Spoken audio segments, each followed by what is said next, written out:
Saksakallan gunarnavasya Vande Guru Sri Charanaravindan.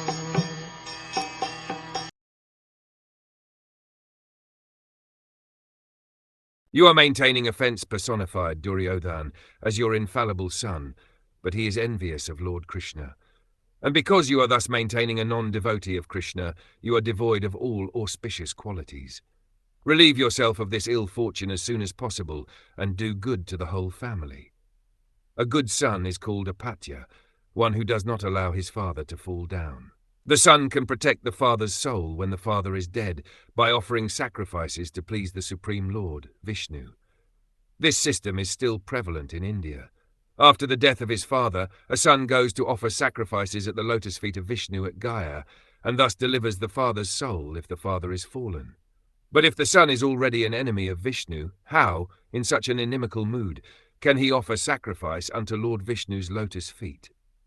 Lord Krishna is directly the personality of Godhead, Vishnu, and Duryodhan was inimical to him.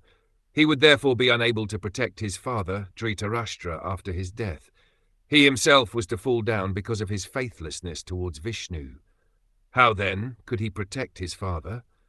Vidur advised Dhritarashtra to get rid of such an unworthy son as Duryodhan as soon as possible if he was at all anxious to see to the good of his family. According to the moral instructions of Chanakya Pandit, what is the use of a son who is neither a learned man nor a devotee of the Lord? If a son is not a devotee of the Supreme Lord, he is just like blind eyes, a source of trouble.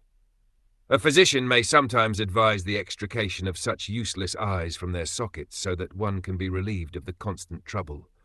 Duryodhan was exactly like blind, troubling eyes. He would be a source of great trouble to the family of Dhritarashtra, as foreseen by Vidur.